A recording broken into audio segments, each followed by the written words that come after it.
All right. Good morning from Seattle, Washington. A very a cliche rainy morning here in Seattle, Washington. Hopefully it's a little better where you are, although I have sympathies for our Midwestern friends. I saw they got some snow over the last couple of days. But for those who don't, hopefully the cherry blossoms are out where you're at.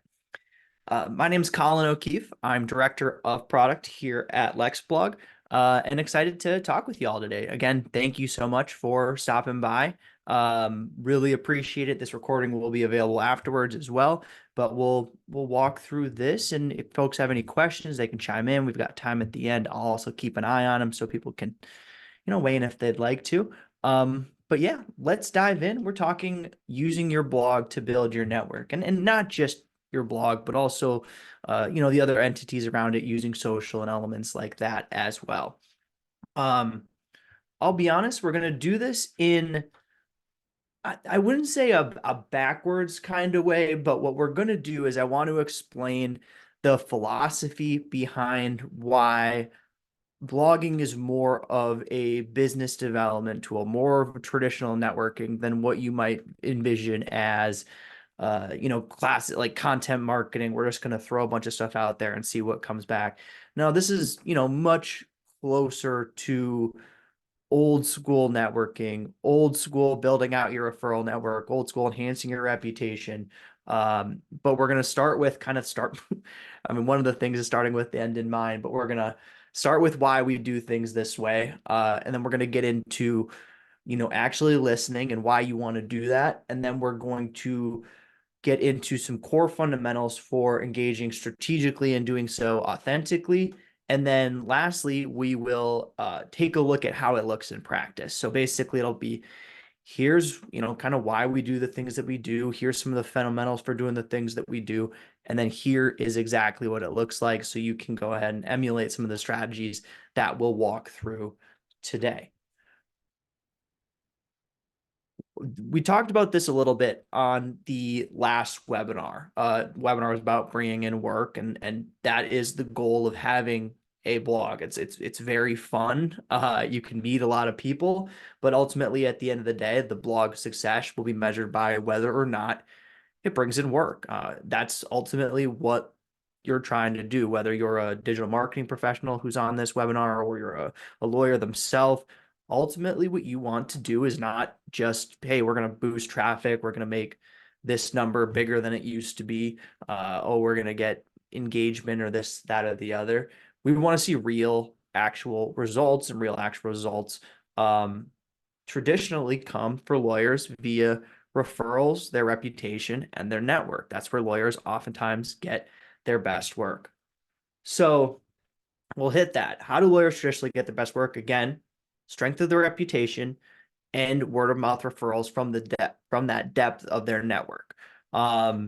With the lawyers that we work with, likely the lawyers that are on this webinar right now, you're working with really sophisticated matters. Almost all legal matters are sophisticated matters. Even if I got in a car accident, a traditional fender bender, and I needed a lawyer because I don't know, my neck hurt or somebody's neck hurt, I'm probably not going to choose the lawyer that shows up first for Seattle personal injury lawyer. That's not necessarily how I decide. I'm going to ask people around. I'm going to see if there's other people out there who are clear advocates for victims, somebody that's a fighter, somebody that works hard. But I want somebody, who crushes it. And I'm not going to choose that based on, just search results or this, that, or the other. Those are good. You do want those. But we really want to focus on how lawyers traditionally get their work. And again, it is that network and their reputation.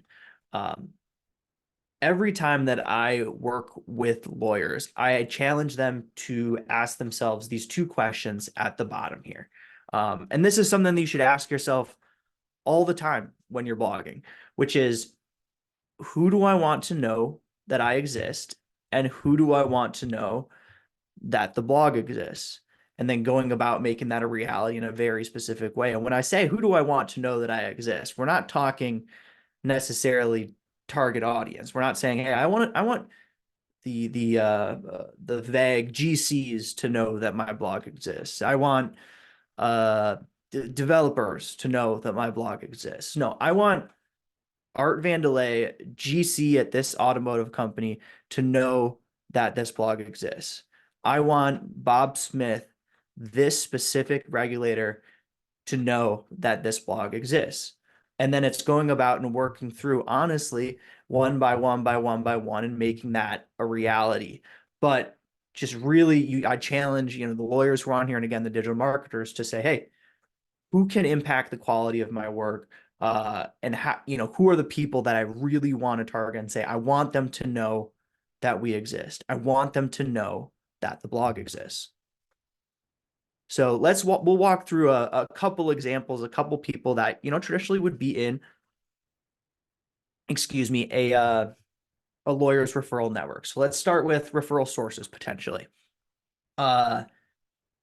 I've seen, it could even be traditionally opposing counsel. If you are an employer side employment lawyer, and you may get referrals from plaintiff side employment lawyers because they get asked about it and they go, hey, this isn't really the type of work that we do. It could be lawyers in neighboring areas. So maybe you do estate planning in Wisconsin, but oftentimes your buddy over in Minnesota, he doesn't do work in Wisconsin. He gets stuff that overlaps. You want to make sure that the lawyers in neighboring areas know that you exist, whether that's geographic or if it's potentially, honestly, neighboring practice areas. And then also it could be, fellow B2B counselors, people who are providing similar professional services for clients. So making sure that, hey, if you are theoretically a probate lawyer and a estate lawyer, making sure that you're very plugged in with certain financial advisors, making sure that you're plugged in with certain tax professionals, because when they need to recommend a lawyer, you want to be there. You want to be somebody who's top of mind. And again, when I mention these, these are vague groups, but these are the groups that I'll highlight to tell you to draw from. But again, you want to think of very specific individual people within these groups. Oh. So second, media. Could be local and national beat reporters. It could be reporters at trade publications. Could be industry bloggers. So if you're doing work in Seattle, Seattle technology law, Seattle startup law, you want to make sure, for example, that the bloggers at GeekWire, our local startup and tech ecosystem publication, know who you are. If you're doing that, you probably also want to make sure that the business and tech reporter at the Seattle Times knows who you are. And then also at the same time, you're probably keeping an eye, if you're, representing companies that are Seattle startups, you're working your way, you're, building out your portfolio and you're trying to get known for this type of thing. You probably also want to make sure that you're plugged into the tech publications that are out there and the tech ecosystem that's out there. And secondly, yeah, we've got influencers there. There are prominent social first entities that are out there. You're seeing more and more where, somebody may cover a subject and they may do it mostly on TikTok or Instagram. Similarly, conference organizers. If you're doing Seattle startup law, and you're covering the tech industry, or you're working in the tech industry, and for your blog, you're covering the legal side of the tech industry, probably want to make sure that the organizers of Seattle's biggest tech conference know who you are. They just you want them to know that you exist. You want them to know that you are the publisher of the book on Seattle tech startup law. And also at the same time, doesn't hurt to have regulators know who you are as well. If you want regulators to know your opinions on things, if you want regulators to know what the industry or potentially what consumers feel about a certain thing because you're representing them and your ears are to the ground, that it's a good idea to go, hey, I want to make sure that this regulator knows that we exist. And it could be, theoretically, I don't know, a small time municipal official, or it could be the chair of the CFPB, as we talked about on our last webinar. But again, these are the things that I have up here are broader groups, and I can lead you to that water. But where you come in is you have to identify really truly specific individuals. So now I want to get into our CEO Kevin O'Keefe has a classic analogy about the cocktail party. If you're going to show up to a cocktail party, or maybe it's I don't know, a mixer at a bar, it's well, I don't know why I clung to Seattle startups, but say it's a Seattle startup mixer at a local brewery. You're not going to walk in to this event and going, "Hey, I'm a lawyer. I know this stuff in and out. Here's all this stuff that I know. Hey, everybody." You're probably going to wade in a little bit. You're going to listen to what other people are talking about. You're going to see what's on the agenda. You're going to ask questions that are out there, and you're going to bend what you talk about to the things that other people are talking about. And that's the way that blogging and networking through blogging is going to work. So before speaking, listen. And the most important part of that, particularly as you're, again, connecting with these people. So remember all of these folks as you're connecting with these people, find a way to consume the content, the views, also the personality that they're putting out there. So you want to find a news consumption routine that works for you. First and foremost, this honestly shouldn't be a new thing that you have to do. It's already part of the job description. The responsibility of a lawyer is to, in part, keep an eye on the horizon, to identify risks, to identify opportunities, to stay tuned with what is going on in the industry in which you work, because the people that you're working with, they're focused on doing business, they're focused on building their companies, they're focused on just staying on the right side of regulators and stuff like that. So as a lawyer, as the person who's got their back, you should already have some kind of media consumption method that is, hey, I'm seeing what's going on out there. I'm seeing what's going on in the network of people that I want to connect with, and I see what's out there. There isn't a perfect solution for everything. So there isn't, use this one tool and it will work for everything. You want to combine a couple. As always, you want to go niche. You want to make sure that you're following all these individual, very minor publications. Like I mentioned, if you're a Seattle startup lawyer and you're working in this tech ecosystem, you should find every online publication, entity, personality who is talking about the Seattle tech ecosystem online and follow them. It's vital that you find a way as well to connect with individuals, because again, I'm going to hammer this on today's webinar. We're all people out here. There's obviously a bajillion brands, but behind the brands are people. You are out here to connect with people. People hire lawyers. Companies don't hire lawyers. People do. So you want to connect with real people. You want to not just, hey, I'm not just going to follow Seattle Times Tech. I want to follow that individual reporter. I want to make sure that I'm connecting with that individual reporter, and we'll get into what that means. So here are a few tools to consider. I will say first and foremost, like I mentioned over here, you want to have something that works for you. That is a natural habit. It's an extension of just your tech behaviors, your consumption behaviors. I love Twitter. I'm not going to call them X lists because that sounds weird. I love Twitter. Part of the reason that I love Twitter is it's outstanding for following sports. It's the best. It's like watching sports in a sports bar. But it's also really good to connect with the individuals that I want to professionally connect with and follow and stay tuned. I know that if there's a network that I want to get a little bit more involved in, Twitter is just such a good place to be able to do that, to start working your way in, both via professional conversations and also personal conversations. I love it. This is a classic of people at LexBlog. But use Twitter lists. So for example, if you're practicing Seattle startup law, you could have a list that's, hey, here's Seattle GCs. Here's a list that is Seattle tech reporters. Here is a list that's Seattle event organizers. And you can really stay tuned on what's these specific people are putting out there. And the nice thing about lists is it gets you out of the kind of like general messiness that Twitter has become to a certain extent. When you get your lists up there, they're sorted chronologically. You're not getting stuff in them that you didn't necessarily want. Um, it's really it's really a great way to stay highly tuned with a very specific audience. Um, Feedly, classic RSS reader. For those who don't know, it's just a way to have one place where you get all of your news. It'll pull in, your Gonzaga basketball news, but it'll also pull in again those Seattle Tech blogs that we said you should follow. It'll pull in search terms so you can search for specific terms, and it'll scan what's out there and pull those in as well.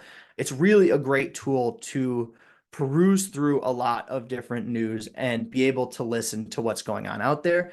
And then also, once you've identified the people that you want to connect with, it's a great place to kind of stay in tune with the content that they're putting out there and the content that they're sharing. Google News, you can set up alerts through that as well. Really a good way to scan kind of the national and global side of what's being produced around specific terms and what's out there. Honestly, you can even find yourself in a place where like, hey, I want to write on this trend. I know I want to write on it, but I also want to, it's a good excuse to connect with a new reporter. So let me search Google News for this news story I was already planning to cover. And I'm going to find an article that is from a publication that I wouldn't mind if they knew that I existed, and I'm going to use their perspective on things in my own individual blog post. And again, for these listening tools, honestly, the most important aspect of whatever you're using is just the one that works for you. And it could work for you because, hey, I use Feedly to stay tuned with my kids' high school baseball team, and I also use it to keep an eye on Seattle tech startups. Like I said, I love Twitter because it's kind of a one tool fits all kind of thing. But maybe you're more of a LinkedIn person where you really just like the news that's on there, you like the stuff that's on there. But it's most important to find something that works for you. I would say though, for the if you're one of the digital marketing professionals who are on this call who are counseling your lawyers, I find it to figure out what they use to follow their personal interests. What are they using to follow the PGA Tour? What are they using to follow the New York Mets? And then find a way, if they might already have some consumption habits that you can build upon, that you can mix in some professional consumption as well. But also at the same time, it is part of the job description already, so they may already be doing that, but you want to make sure that you're doing it with purpose. So now we'll get into some of the philosophy and how you execute it. So again, we're going to start really broad, a little bit more philosophically, and we'll work through with some of this, and then we'll go through kind of in practice what it actually looks like, so you can go ahead and you can emulate this type of stuff. So this most important part of this entire webinar, and it sounds very simple, but I cannot emphasize it enough. You can write a post for one single person. You can say, this post, I would not write it if this person didn't exist. I would not write it. I don't care if anybody reads it besides this one person. And it can be a social post too, but you should write a post for one person. I am writing this post because it gives me an excuse to email this GC. I am writing this blog post because I've been trying like heck to get on the radar of the Seattle Times tech reporter. And I'm going to write this post that cites their work and expounds upon it. And then I'm going to email them afterwards.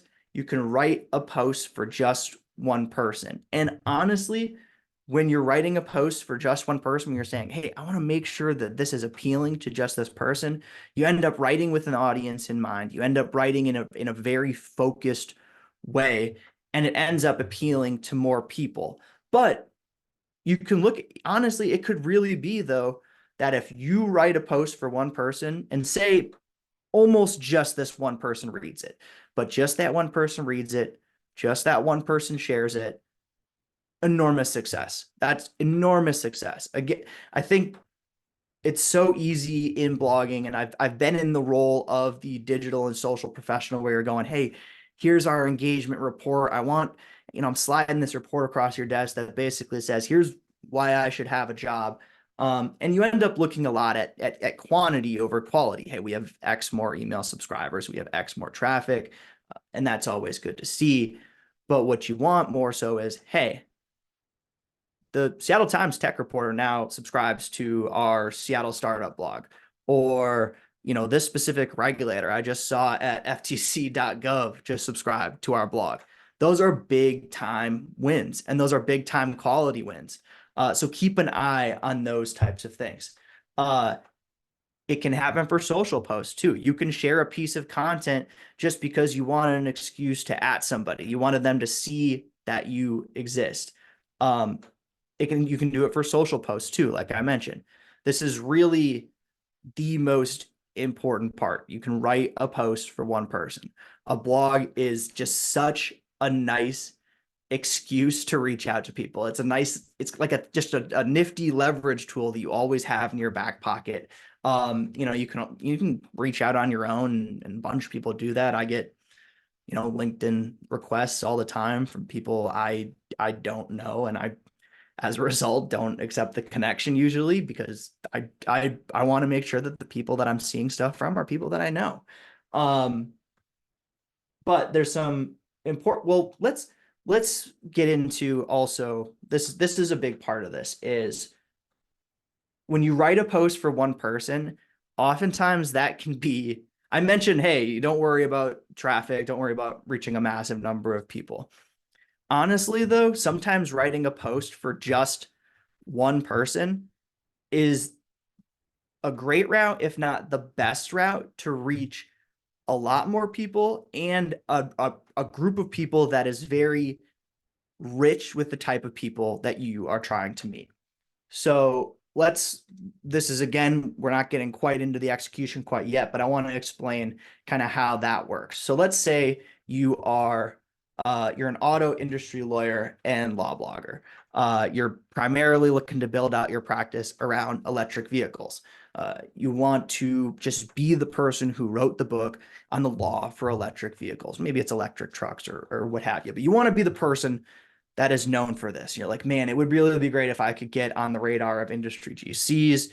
Boy, I would love to have like mainstream media types know who I am too. So like if Bloomberg is covering a trend piece, if they're covering, I don't know, a chip shortage, or they're covering a huge privacy issue with Teslas, I'd love for them to reach out to know who I am. Oh, it'd be great. It's always nice, like I mentioned earlier, to have the regulators know that you exist as well.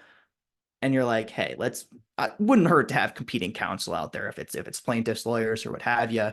When people reach out to them, I want them to, hey, if somebody reaches out and the work's not quite right for them, I want them to know that I'm out there. And you're thinking, wow, how do I get in front of all of these people? How do I it feels so overwhelming. And then you end up just publishing to publish, and you hope the numbers grow, and you hope that by nature of a shotgun approach, these people gradually become part of that audience.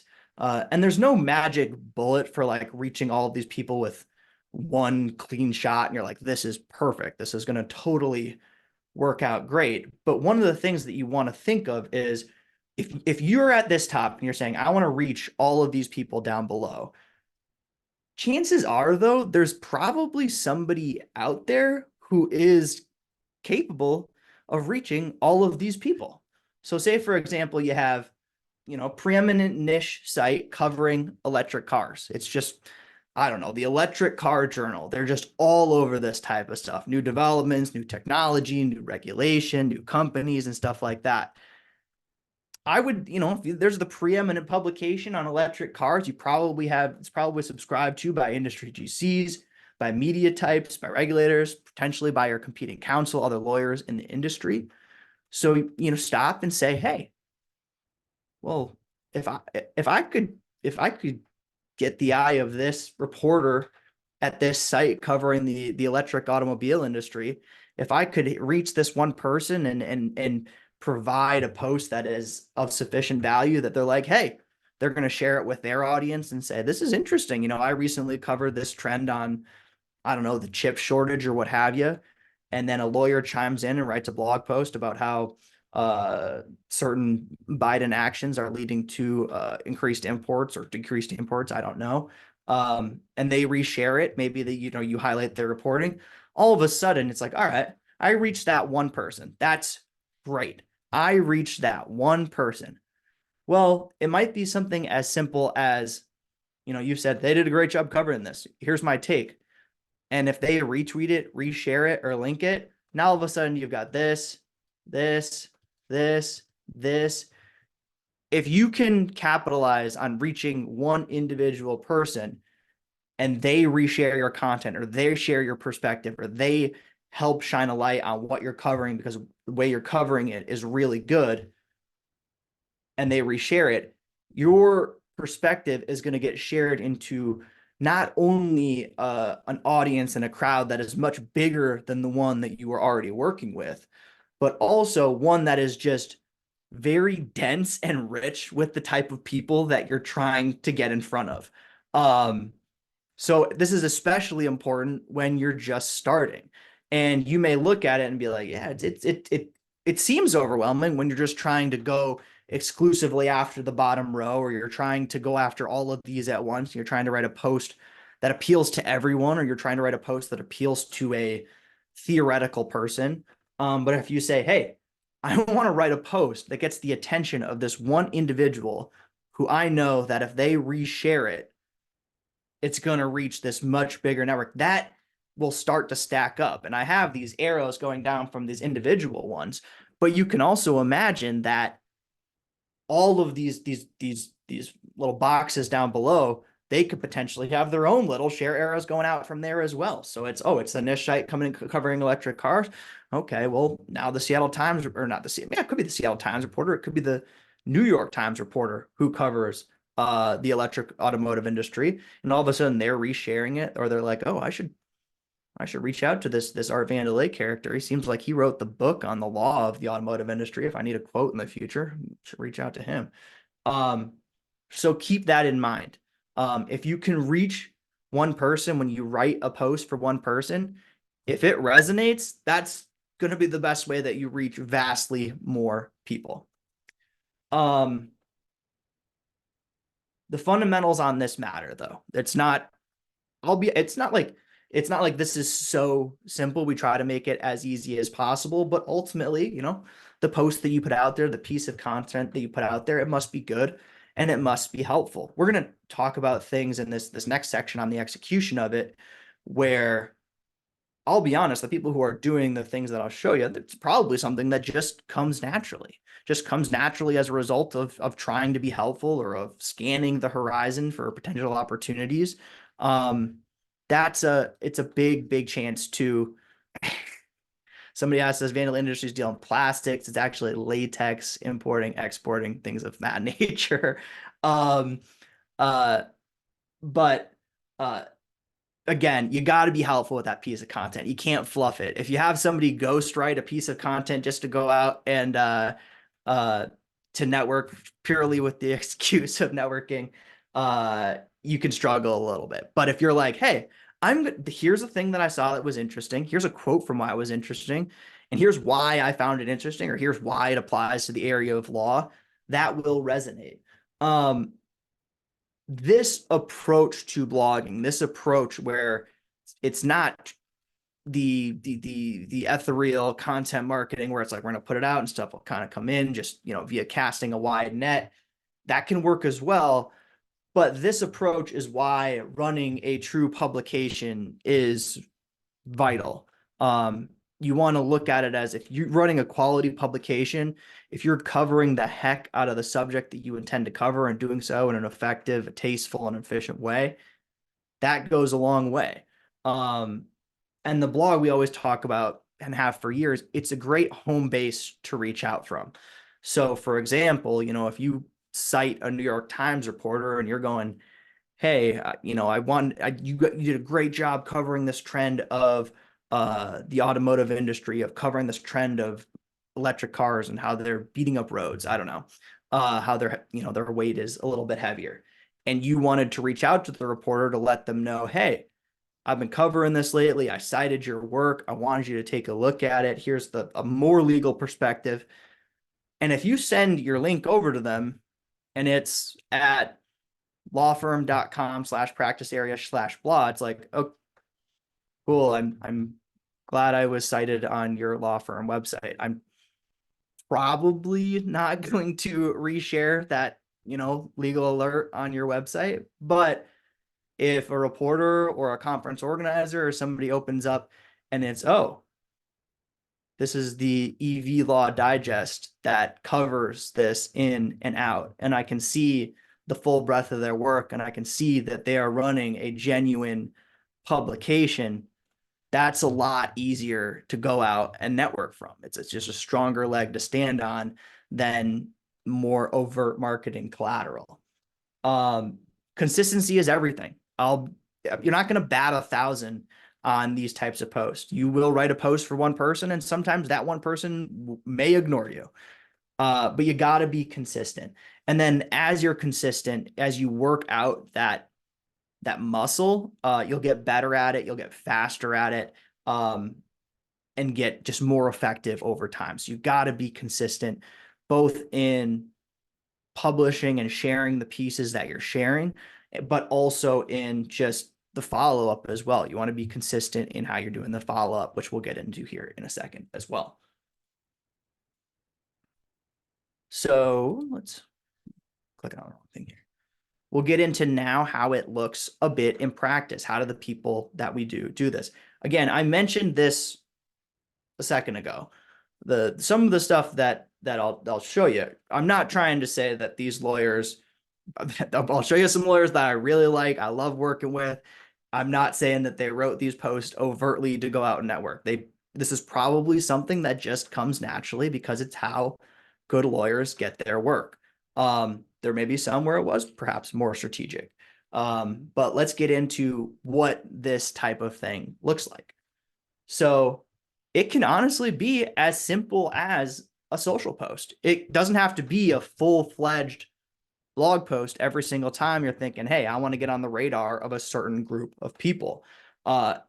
Jim Walker, in addition to Bill Marler, are one of these folks who it's like, man, once the plaintiff lawyers figure out that they can be just absolutely hellacious industry watchdogs, watch out. Because Jim Walker, I've talked about him before, is the absolute pure watchdog for the cruise industry.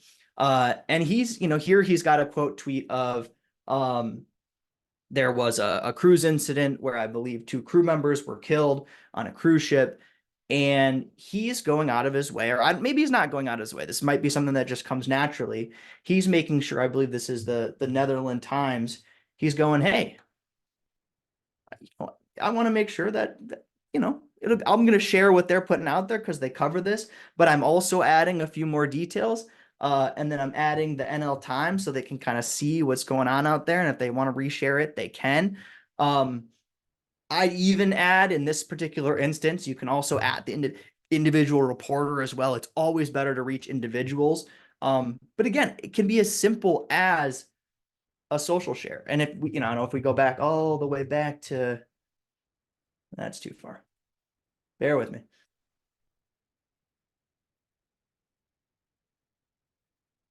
We can go back to some of these listening tools, whether it's a Twitter list, it's Feedly, Google News, LinkedIn. There may be a really interesting story from a business journal next to, your Gonzaga basketball news. And you may just go, oh yeah, this is really interesting. Maybe we'll see something like this in California. Good reporting by @BobSmith. It can be as simple as a social post. It can be as simple as, I'm perusing my Feedly in the morning. I'm sharing some things on LinkedIn and I'm adding the people who are covering them, or I'm sharing them on Twitter. I'm mentioning the people who are involved in them. And then, say on Twitter, for example, you've shared something on Twitter. This is a really interesting report from @BobSmith on blah, blah, blah. This could potentially impact other sectors or what have you. And then say the reporter Bob Smith retweets it or what have you. You can go and you can add him as a connection on LinkedIn. Because it's clear that he's kind of engaged with what's out there. You can shoot him a formal follow and see if you get one back. But it can be as simple as just, I'm consuming my news in the morning. I'm just sharing what I see, what I find interesting. I'm adding or mentioning the people who are involved, and I'm working from there. It doesn't always have to be a blog post. It can be sharing on the social media entities that you have there. This other one from Eliana Bear. I've connected with I do need to do a better job of connecting with the individual lawyers who work with myself, because when I do and I connect with the best bloggers that I see, you can see how they get that way. So like this is probably just something that comes naturally for this Fox Rothschild attorney, which is just that, yeah, I mean, to get work, you go out and network. And she's plugged in with the Jewish Bar Association. She's adding somebody, an individual who had a great quote in there. They're at Stark and Stark. This doesn't look like it, but it's a link to the Jewish Bar Association of New Jersey. It's adding them as well. It's just staying top of mind and connecting with folks. And again, it can be as simple as a social post. It doesn't have to be a full-fledged blog post, but we will get into what some of those blog posts look like. This is we could call this any different number of things. I'll call it the classic "here's this thing I saw" blog post. This is the backbone of classic blogging. I think I mentioned this on the last webinar. It's so much harder to write a post that is all completely from your own head. In addition to blogging on some professional stuff, for example, I also blog on Seattle Mariners. Opening day is tomorrow for baseball fans. Heck yeah, been a long wait. And I have two posts that I like really got to get out. And one's, hey, here are my observations from spring training, and here's the things that matter and the things that don't. It's almost entirely from my own head. It's a massive collection of things, and it's observations, just emptying the notepad, and that takes forever. Like I don't have it done. I'm like halfway done with it. I got to get it done like tonight. And then I have another blog post that's just, hey, the owner of the team gave an interview. I'm just going through and just responding to individual quotes, and I'll probably be able to knock that out in like 30, 40 minutes. These posts are so much easier to write. And again, they're the backbone of blogging. And it's like a really simple format. Blogging is not just sharing your insight, sharing your knowledge. It's also just sharing the things that you saw and why they caught your attention. So it's the simplest post to write as well. It's, again, backbone of blogging. You write an introduction teeing up this interesting thing that you saw. You want to formally cite and link to the interesting thing that you saw. And then you can grab a quote from the most interesting part and add a paragraph or two on why it's interesting to you. Here's a quick example here. We'll grab this from John Hyman. He's great, another employment law blogger, but you can see how short this is. It's, hey, there's this Cheers Act. Here's what they're trying to do. He mentions Bob Pease, president and CEO of the Brewers Association. Knowing John, this is probably just something that comes naturally, but it could also be, I'd love to do more work for breweries. I don't know. It sounds great to me. It sounds like a good way to get free 6-pack of some craft beer for you. But you can see how simple this is. You know, some are going to be a little bit longer. Could even be shorter, but it's intro. We're going to cite them. We're going to highlight them. And then, hey, here's why it's interesting. It really can be that simple. This is being so fussy. Again, it's a natural way to digest information, very similar to like the social posts that I was talking about earlier. It's, hey, here's this thing I saw. Here's why it's interesting. Here's why it applies to my audience. Here's the legal side of it. Here's why it could impact the people who are reading the publication. It's just a great way to learn about what's going on in the sphere that you're covering. It's a great way to stay tuned with the latest trends. There's really no better way. I don't know. I will say writing about a subject is an incredible way to learn about a subject. It's really, really strong. So the more that you do this, the better lawyer you will be. And it gets very easy with habit. The more of these that you do, the quicker you'll be able to knock them out.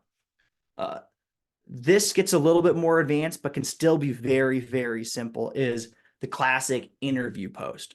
A blog is a great excuse to reach out to someone. And I should say on this post, the classic, here's this thing I saw. You don't have to find something interesting first to write about it. You can find a person that you want to connect with or a company that you want to connect with, find a piece of their content, highlight it, explain why it's interesting, explain why what they're doing is innovative, creative, or what have you. You can start with, again, the end person in mind. I want this person to know that I exist. All right, well, I'm going to find a piece of content that they put out there, and I'm going to share it from there and move from there. And then I have an excuse to reach out and say, hey, you guys are doing something really innovative. Uh, and similarly, the interview post, great excuse to reach out to somebody. It could be a potential client, it could be somebody that you have no connection with at all. It could be a regulator, it could be an existing client. And you can put together a post that is, hey, we're going to talk with this person about what they're seeing. And a key part of this networking and a key part of shining a light on people and using that as a way to connect with them is everybody likes being held out as someone whose insight is valid. Everybody loves when somebody else says, hey, check out this person. They know what they're talking about. And they'll reshare it. Like if you do an interview with a GC who's like, hey, here's what I'm seeing in the entertainment industry. Oh, they'd love to reshare that and look like they're the person to talk to about this type of stuff. Um, and people get more advanced with these. I've seen video interviews. You have podcasts and stuff like that as well. This one is text. This is from Proskauer for Good, talking about CEO of the Chinese American Planning Council. You can see it's been a partner of Proskauer, so they're strengthening that existing relationship. But this one's a little bit longer. I will say it's not that long though. Like these, a lot of times people get tied up in, oh, we're gonna do this on our podcast. Okay, we'll get this recorded just right. We're gonna do it on Zoom. We're gonna record it. We're gonna embed it on YouTube, and it's gonna be great. And then it just becomes this big thing. And it isn't to say to not do that because that can be really valuable as well. But a lot of times, what can be just as effective is reaching out via email and saying, hey, I'm covering X, Y, and Z. Do you have time to answer like 3 or 4 questions with a few sentences via email? And a lot of times people will, just as if they can do it whenever they want it asynchronously. And then the nice part about that is it's all written. That's a post, right? Like you have to write a paragraph in addition to your 3 or 4 questions, and you're rocking and rolling. It can be as simple as that. It can be clients, potential clients, regulators are a really good one to utilize as well. Also, utilize the things that are like interviews as well. I saw a post come across our network that was, here are the remarks from the FTC commissioner at this specific event. Use those things because that will get their attention. When you write about specific people, when you write about the things that they say, that gets people's attention. Everybody loves being told they're doing a good job, or everybody loves being told they're doing something innovative. Um, so utilize the interview post as kind of an old classic there. Uh, this is a great way. It's also, you also want to strengthen your existing relationships. It's really like we're not just talking about, hey, I'm going to use my blog to network and I'm going to connect with this new person, get on the radar of that new person. I'm going to reach out to this new person, and you're constantly, working on growing your network. It also is great for strengthening your network and utilizing your existing relationships. Like I mentioned, this interview post is with somebody that Proskauer had already partnered with. And it's the chance to stay top of mind, to say, hey, we're here to shine a light on them, to give them a little bit of love. And it need not always be public either. For example, if you're talking to a client about, certain issues that are unique to them, I don't know, maybe it's electric vehicles and how they intersect with gig workers, and maybe there's something going on there, and you have a client that's been asking you about it. You can draw on private conversations for blog posts. I see some of our best bloggers go, oh, I've been getting this question from clients a lot. It's about X, Y, and Z, or, oh, I've been, or it could be, oh, I've been having this conversation a lot recently. And then, maybe you end up in a position where you owe somebody an email. You owe somebody kind of a recap of what you talked about. Obviously, you're not going to share any private information or specifics or anything like that. But if somebody's been talking to you about a broader issue and you're providing guidance on it over time, a blog post is a really nice way to say, hey, you know that thing we were talking about last week? I just wanted to fire this way. It's another thing that I recently saw come across my radar. I wanted to make sure that you were aware of it. It's a great excuse to reach out to folks. I keep saying that, but you can use it to strengthen existing relationships. So if it's, hey, we were having this conversation, follow up with that. I've heard of a lot of lawyers who will just keep a notepad off to the side, and when they get certain questions from clients or potential clients or issues that arise that might make for a good blog post, there's the classic, I don't know, not fabled, I don't know, classic notion that if one person has a question, there's probably 3 to 4 times as many people who have that exact same question. So if you answer it for this one individual person, you follow up with them, odds are, though, that piece of content is going to apply to so many other people, and you were able to write it in a way with you had your audience in mind. And it's a nice way to demonstrate the quality of your network too. So if, for example, you're doing one of these interview posts and I remember back this is an older time, but there was a blogger who covered kind of the advertising industry, and he would run interview posts with like, hey, here's the GC or here's the head of marketing at Sony. Here's what he's trying to do in the coming quarter. Here's what they're trying to do in the coming few years. It demonstrates the quality of your network. If you have some big wig clients that you want to shine a light on, you want to show that you work with, hey, I'm the Seattle tech startup person, and I want to make sure that I'm highlighting, like, I could do an interview with, I don't know, I don't know if Porch is still around, but there's so many Seattle startups you could hit. It's a great way to demonstrate, hey, just so everybody's aware, this is the class of clientele that I'm working with, is this big name company. You can demonstrate the quality of your network.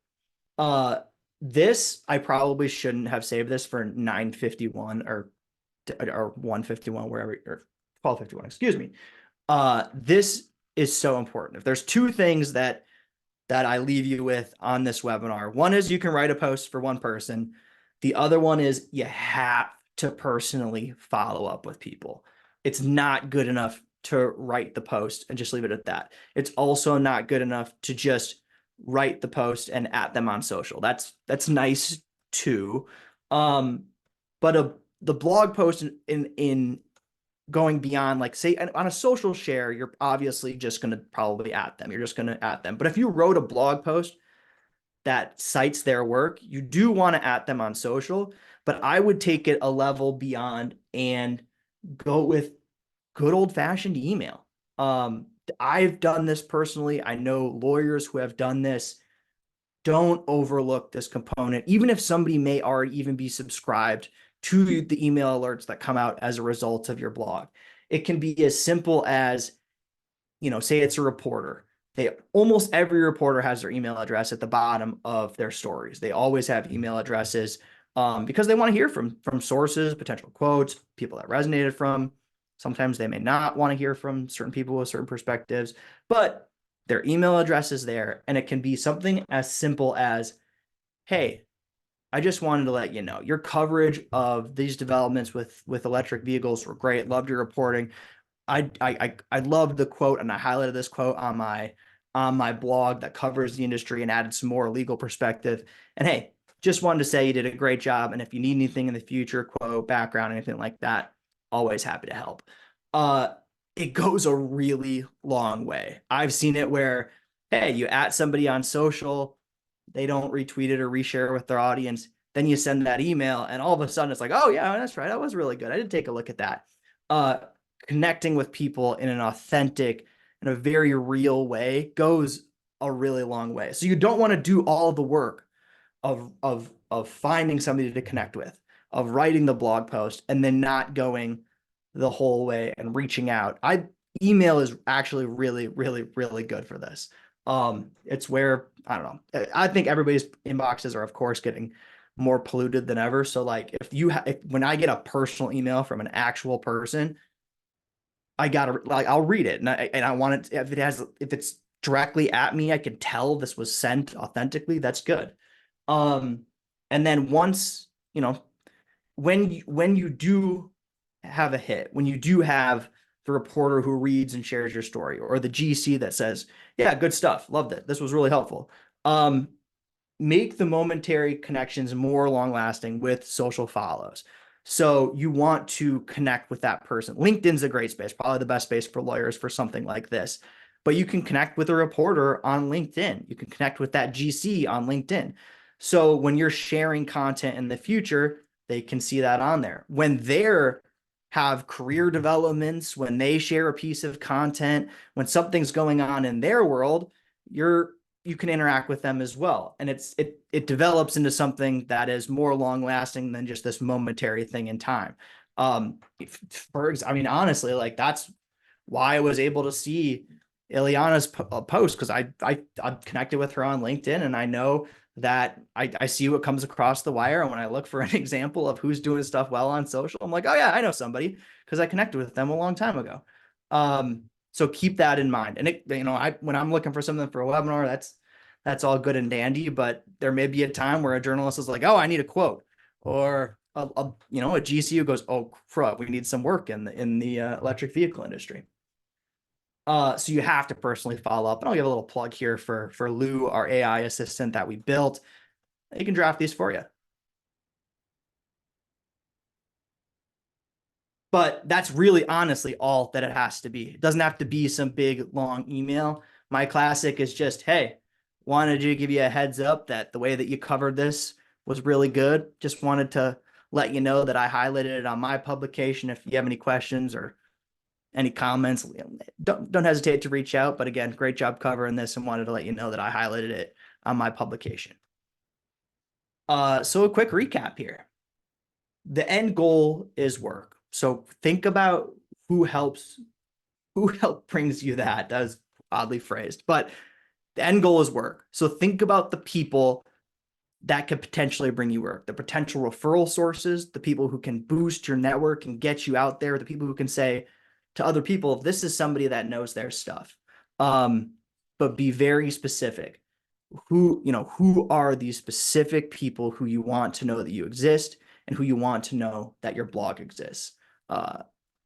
Again, you got to listen before you go in shouting at everybody else. You got to listen to what's going on out there. And again, it's going to make blogging a lot easier. Again, the biggest piece of advice I have from this webinar is you can write a post for one person. It's better to write a post for one person. It's easier. It's often more effective. And it ends up being the type of post that appeals to more people because you wrote it with somebody in mind. You got to be authentic. You have to be helpful. You can't fake this. I think everybody probably on this webinar knows somebody who is like the LinkedIn networking pro, or like the person who is the professional networker. And you can see it from, it's not that there's another Seinfeld reference, not that there's anything wrong with that. Like there isn't. But you want to be the person who's authentic. Your goal is to run a quality publication. If you run a quality publication, you can reach out authentically as a genuine resource, and you have a leg to stand on. If you're just doing this just to network and you're having somebody ghostwrite stuff for you, or you're not sharing why something is interesting, you're just saying, hey, here's this thing I saw, and not adding anything to it or adding value, it's not going to go as far because nobody else is going to find it helpful. They're not going to reshare it. And they're not going to, it's not going to be something that you want representing you. And then again, follow up some more. So if you highlight a reporter in a story of yours, at them on social, but again, follow up and drop them an email and let them know, hey, I thought this was some great reporting on this subject. I just wanted to let you know that this piece was out there. You got to follow up and then follow up some more. I think most folks know LexBlog can always here to help.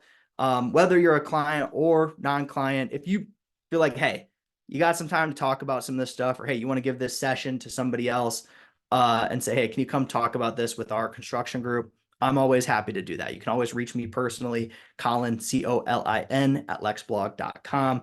You'll get an email from me after this with the recording of this, so we have that too. But yeah, LexBlog's here to help. We're here to help in a way that all you have to worry about is writing. Provide strategic consulting, design, a nice publishing platform, domain name, personalized blog coaching, and the strategic consulting really is absolutely vital. But the big thing is we make it so you don't have to worry about anything besides what you're writing about. Yeah, 9:59 and 58:09 and an hour on the dot, which is amazing. But still, I got a couple minutes if people have questions. If you don't, I really appreciate you joining us today. Absolutely fantastic. We'll be back next month and we'll be talking about kind of it's going to be the art and science of how you structure a post for online readers. We'll get into what a blog post should look like, how you write the type of blog posts that resonate, that people will share. But we're going to get into the real nitty gritty. So we've started with some kind of broader concept in these webinar series, and we'll get into some of the stuff we hit at the end here, which is, hey, here's the specifics of how to write a quality blog post. And it doesn't look like I have any questions right now. Going once, going twice. All right. Well, if anybody decides they do have a question afterwards, you can always reach me, Colin, Colin at lexblog.com. And I'm happy to talk to you or do whatever else. And I'll see you next month. Everybody have a great week. And yeah, happy opening day to the baseball fans. Take care.